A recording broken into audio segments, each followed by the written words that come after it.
early start for us, well, early start for me, and we're out on the river, heading down the river to go out to sea. And me and Woody, and see if I can get a bit of a view of where we've been, and see if I can steer a boat and read messages at the same time.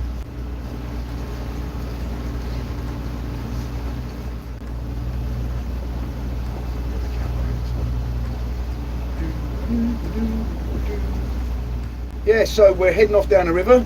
Just noticed the new cafe opening up just next to the bridge there, which looks really nice. Always on the lookout for somewhere where we can get a good fat boy's breakfast, and that looks like to be one, which should be rather good. We've got all the lights with us at the moment. Let's get a radio check. Is the aerial up? Yeah. Nearly out of the harbour now, which means I can put the pedal to the metal. I also need to put on the finder where I'm going, so let's put steer on there. On steer. We're going to go to a wreck called the... I think this is a new one for me. Maybe. I think you fished it. We have fished it. So. Right, opening up.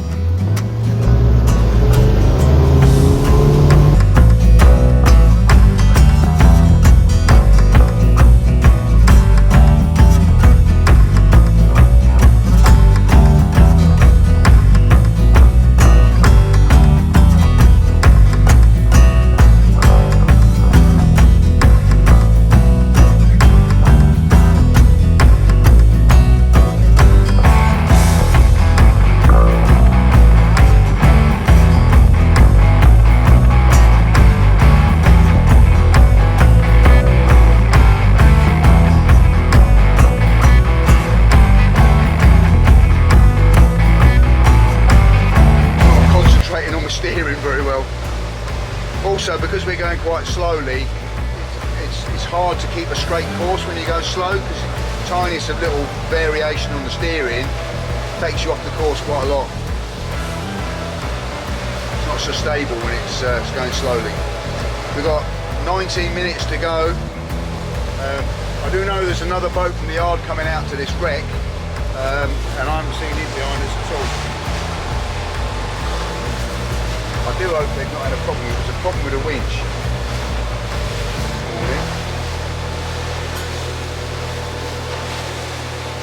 So, here we go.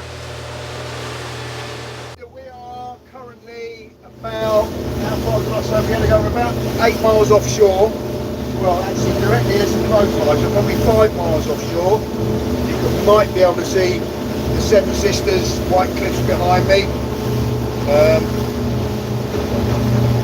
We're steaming out to a wreck. I don't think I ought to tell you the name of the wreck. Not that I'm being secretive, and I'm not doing it for me. I'm doing it for the people I know who will fish this wreck. They won't appreciate me giving it away. So yeah, that's why I'm trying not to name the wreck, because before you know it, you'll come out to a wreck that you know is fishing well, and there'll be 10 boats on it. 3 minutes to go. 2 minutes 48. 0.6 of a mile. Oh, there is a boat on here. There is a boat on here, never mind.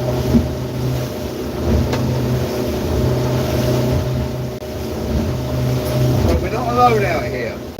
It's a bloke out on the wreck here looking at us coming straight towards him. Going, oh my God. Oh, we've got someone coming out here. How you doing, all right?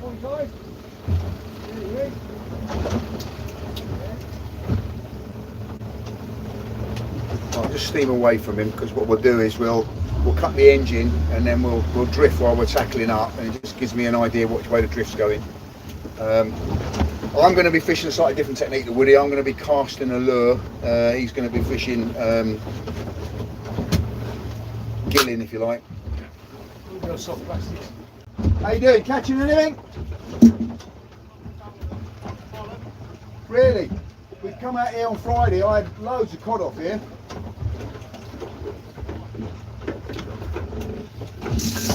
Listen, I've got a YouTube channel, so I will be filming. Are you all right if you're on the film? Yeah, always ask boats that I'm out who are out here if it's all right to film with them in the background, because obviously you might be somebody who might be at work. Well, they do for that. Yeah. Or out here with his lover. Yeah, yeah, exactly. I mean, yeah, exactly. Yeah, so I've got a YouTube channel, so I will be filming. Are you all right if you're on the video? So I can't hear what you say. Don't bother. Okay. It's just that I always ask because you might be meant to be at work. Sea fishing with CJ. Yeah. Yeah, please do, and subscribe, click the like button, do all those things, yeah? Cheers. And hopefully you'll be on it.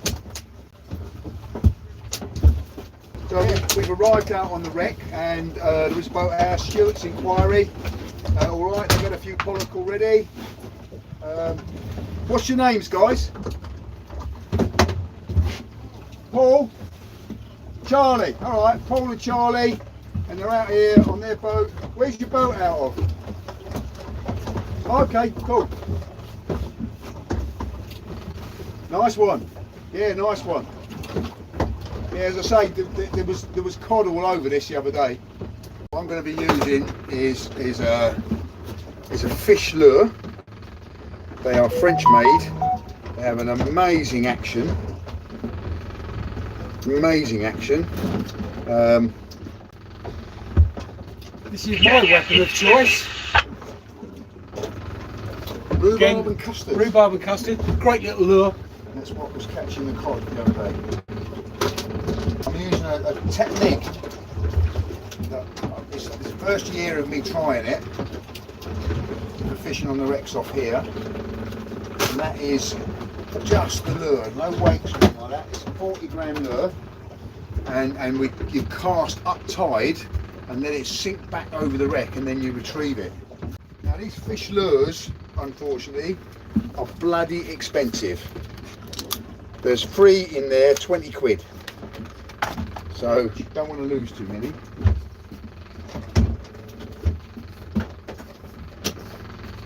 Right, it's going to steam up to where the wreck is. Got a nice healthy drift. Anyway, the wind isn't blowing us off the drift, so that's all good. I've got my fish finder set up. A friend of mine from the same boatyard has arrived on the wreck. He's probably caught his first fish while we've been tackling up. Right, so we're just up the gate and adjacent to the wreck now.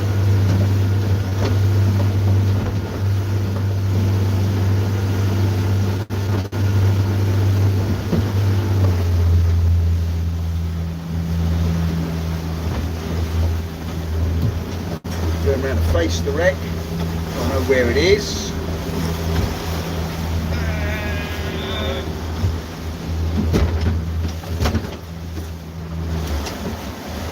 And the wreck should just be coming underneath us now. Kill the engine so we're not scaring the fish off. And get fishing. So I'm going to be casting a fish lure. I'm going to be casting it back towards the wreck. Now the wreck should be in front of us. The wreck should be to our east, in fact. So actually, the wreck is behind us now. Just we've missed it a little bit. I'm going to just give it a little squirt backwards to get us back on the wreck.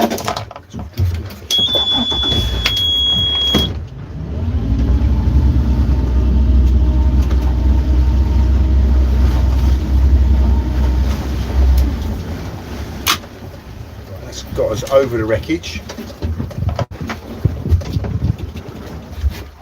Whoop. Got a licence for dancing.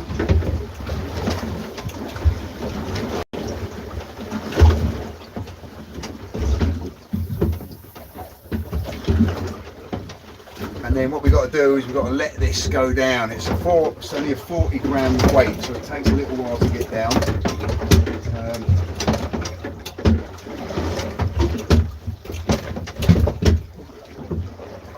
What I want to do is I want to catch a semi-decent fish on this little spinning rod. That would be quite fun. I had a nice pollock on it on Friday. Put a bend in it. You into a fish, Woody? Fish on and off. Fish on and lost. Woody's had a fish on and lost. There you go. So there's fish on here.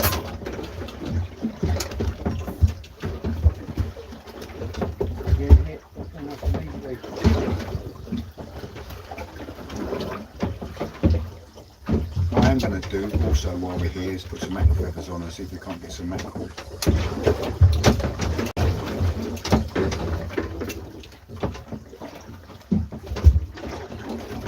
That's the reason, because I've gone backwards and lost the bottom on my fish line. I did that yesterday on Friday. It was a bit weird. It took ages to come back. Yeah. Still over the wreck, but just coming off the back edge of the wreck now, so make this the last drop.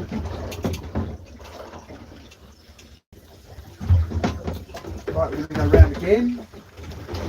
The beauty of having a couple of boats on here is actually you can use them almost like markers for the wreck. So I know exactly where the wreck is going. I haven't got to go hunting around for it.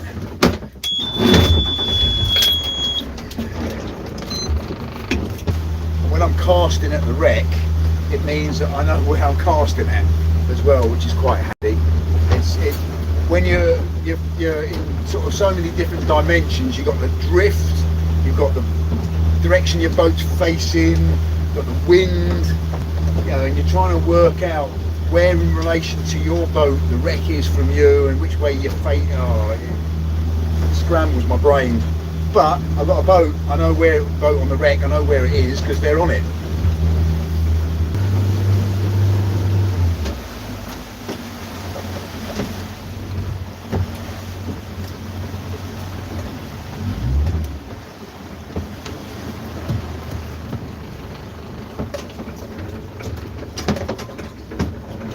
Right, that's taking us straight back towards the wreck. So let's get fishing. We're in just over about 120 feet of water.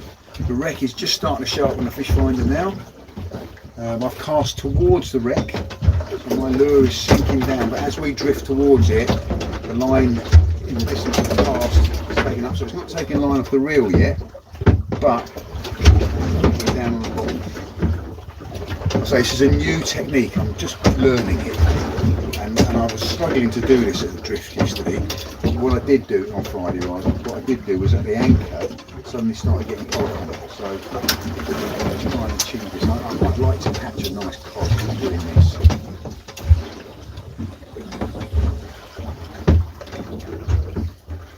I have done casting with lures onto the Manacles Reef down near Falmouth with Austin Goldsmith. It's not so deep as this.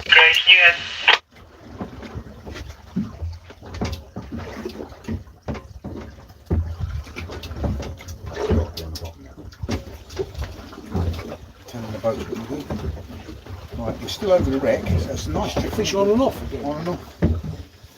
Oh, come on, it's the cameras. Fish camera shy. Camera shy. Fish camera shy. The wreck now is pretty much behind us, so let's cast back over the wreck.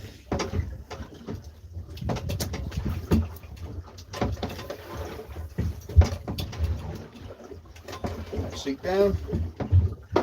Go out.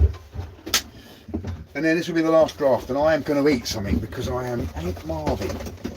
Well, I'm going to make a cup of tea. Oh, that's true. Have a cup of tea, didn't I? Tea. And do you know what I forgot to bring with me? I did it yesterday. I've got to bring a bloody cup. I drink it straight from the flask. It's a bit hot.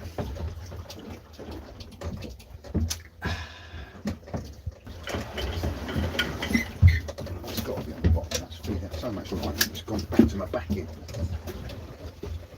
So the wreck is to our east, which is the direction of Wales.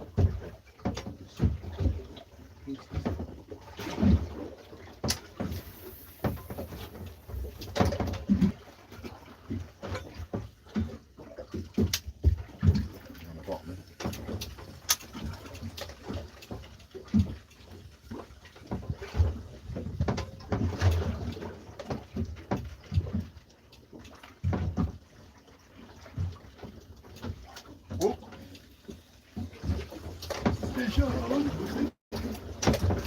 Oh yeah, that feels like a decent fish. Look at the bend in this little spinning rod. Woo! luck. That is a bloody big fish. Yeah. I've got the wreck fish. Oh, this fish is taking me down towards the wreck. Taking the line off me. Ah! Ah! No. Yeah. Oh, I got straight into the wreck and lost my lure. That was a fish that was overpowering this. Yeah? Yeah.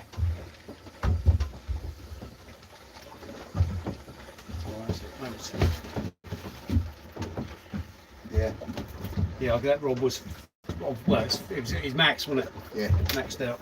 I mean, unfortunately, it was too close to the wreck to be able to let it cross line. Yeah. I guess that's going to be the issue, isn't it? It's that balance between the sport. I just lost a big fish there. That was a big fish, to be honest. It was, you know, on any rod, that was a big fish. I'm suspecting it was a decent sized cod. You know, it's the balance between being able to get the fish out of the wreck, isn't it? Yeah. Now, am I going to try and tie a G knot while I'm out here? Put some 20 pound place line on.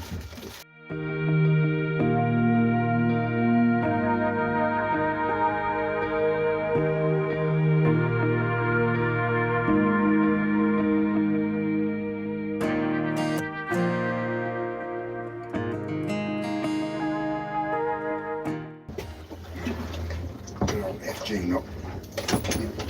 Try FG knots. No, no trouble. There's no bulge. Yeah. Is it a wreck or a fish? No, a fish. Yeah.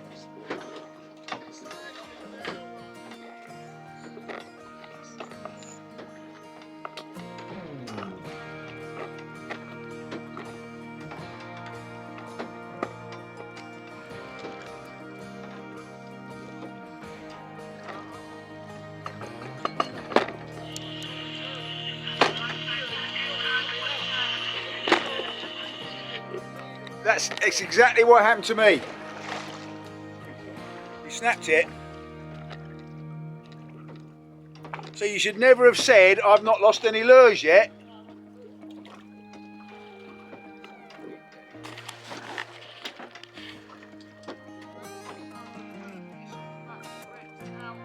Oh, is it?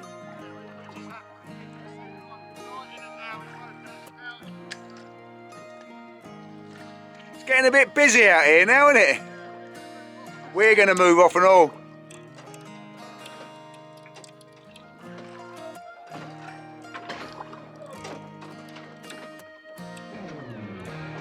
Yes, it's obviously the morning rush hour. All the late arrivals have all arrived out here, so we're going to clear off because it ain't fishing that well, and we'll leave them to it. That's a nice boat, that flyer, with a Suzuki 250 on the back of it. I bet that don't hang about. But I bet he gets wet. Yeah, so. No. I mean, you can always tuck in and out of the rain on this boat. So we've got a flyer. I don't know who makes that. With a Suzuki 250 on the back. We've got a day angler, which is an Orrrn, which is a lovely seaworthy boat. And we've got, as I say, my choice of boat is a Warrior. I was going to get another boat. Right, we're gonna finish this drift off, and then we're gonna head out to another wreck. So that's what we're doing. Say goodbye to the crowd.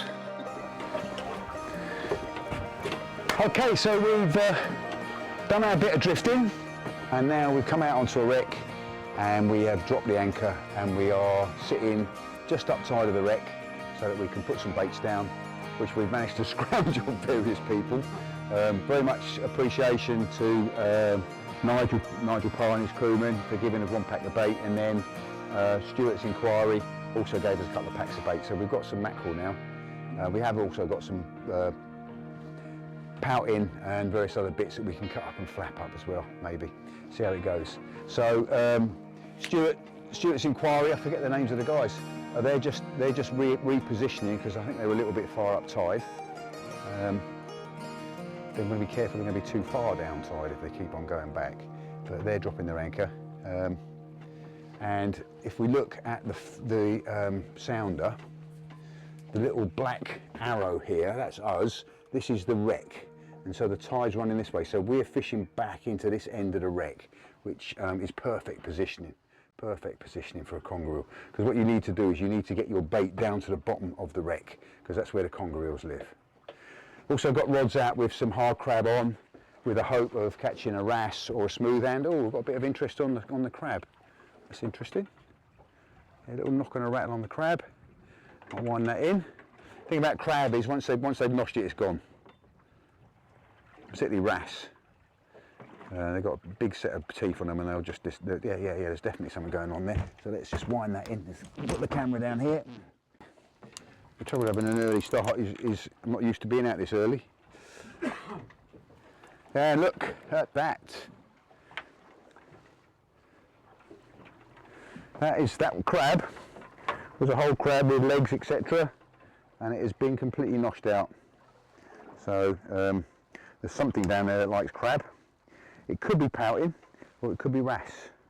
So wrasse is the target species for this rod. So let's get another one on. Maybe I'll try a smaller one. Alright, look away if you're easily offended, because we're going to break the nippers off them. And then a hook goes in the gap between the back shell and their tail and comes out through the middle of the shell. Like that. That way it keeps the crab alive. The crab has legs so it can move about, so it makes an attractive bait, and we want to put a heavier lead on here. So let's change that lead. So let's stop filming. Right, well, we're getting a little bit of interest on the conger rod. Now, conger eels are renowned for being very gentle, mouthing the bait. And they come out and you'll get a little tap tap, which I just got, then nothing happens. Then you give them a little tap tap, and then eventually you'll get a big lunging bite. Or it'll just get, the line goes really tight as they back it into the wreck, because they swim backwards. There, look, little tiny tap and a rattle then. Now, it's very similar to the bites, taps and rattles you get when they're pouting, ragging the bats off the baits. So it can be a bit frustrating, but you know when you get the bite. Now, if you're getting little taps and rattles, bop, bop, and then another little bop, bop, and then that's all you get, and then eventually it stops, it probably means that the pouting have ate your bloody bait. So it's time to bring it in and have a look. And it could be that you've got an eel that's just gone to sleep on the end, in which case you wind into it and it's solid. Sometimes it means the eel's backed into the wreck, so it's solid and the wreck will jam, the eel's jammed into the wreck, and that normally ends up with a snap off. You can sometimes coax them out, but they're incredibly strong eels, and they wrap themselves around things or jam themselves in a hole. Backwards as they can forwards. Yeah, and they're absolutely right. They swim backwards really powerfully. And they'll snake backwards into a hole, and they'll jam themselves in the hole by sort of snake going sort of S-shaped. And you ain't going to get that fish out. The only hope you've got is to put a tight line on it and just leave it and see if it gets fed up with a hook pulling on its jaw and it swims out, in which case you'll suddenly get it out. But it doesn't happen very often. It is a war of attrition, and I have had what I've known is an eel, because I've felt it tugging, shaking its head for ages, and you just in the end you have to snap it out because it ain't coming out.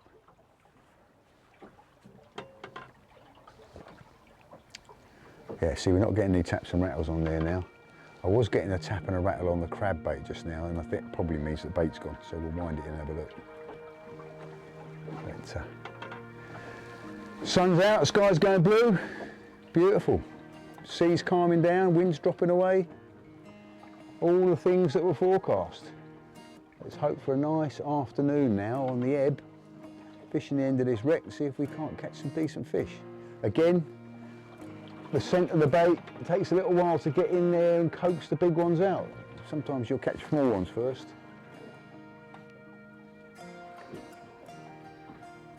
So I'll start filming again when we've got anything else to announce, but at the moment it's all quiet.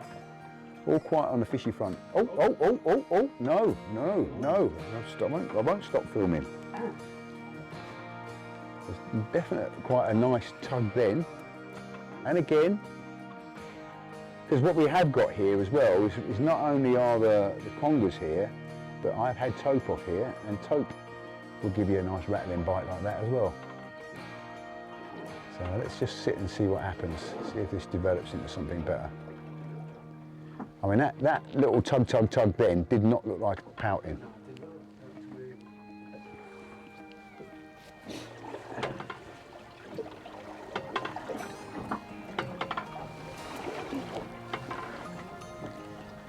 There's still something there, and there's still every so often there's a little tapping around.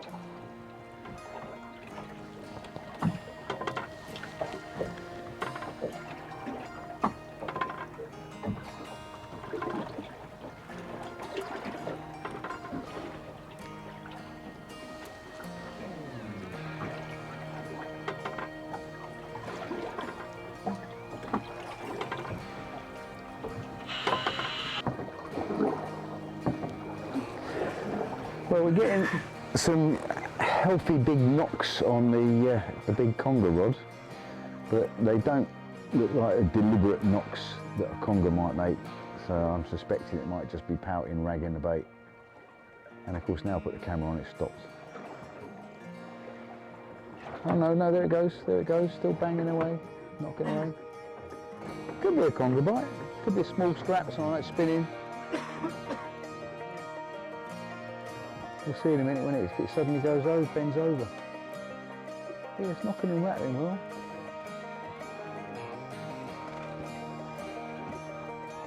Come on, be a conger reel, please.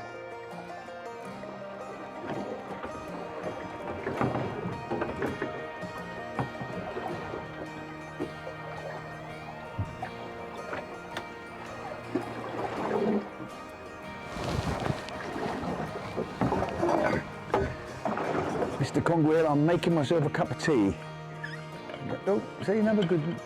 I mean, the frequency of the knock is conger reel in its nature.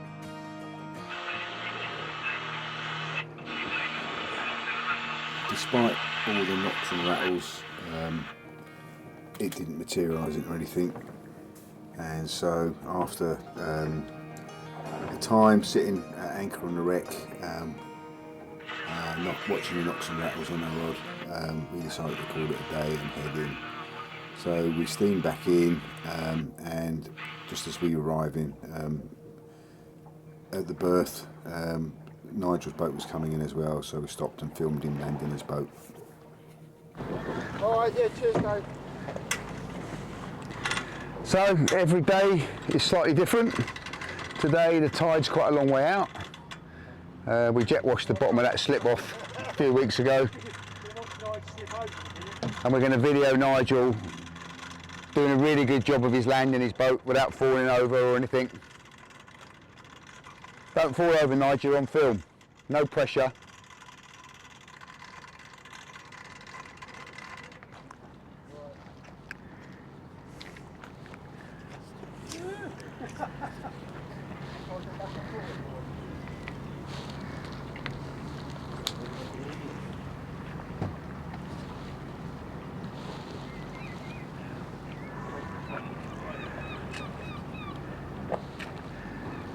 Again, this operation can be quite challenging. If the tide is ripping out, which it sometimes does, well, it does every day to be honest, it's really hard because your boat has got to be 90 degrees to the flow to get it onto its trailer, and so that might mean that you've got to put a stern rope on it. But today we are just on the flood, and there's hardly any current at all. So this should be a really easy launch, really easy landing, nothing can go wrong. Nigel's tempting the height of his wellies. This is his brand new trailer.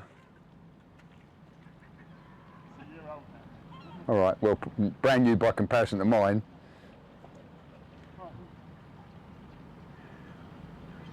Too fast, because it's just going to come on the right hand side of them. You have to push it out a bit.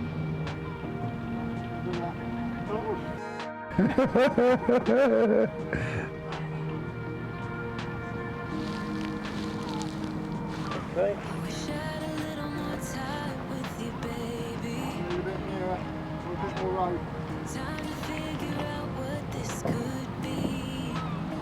Give it another 6 inches, she said. Oh!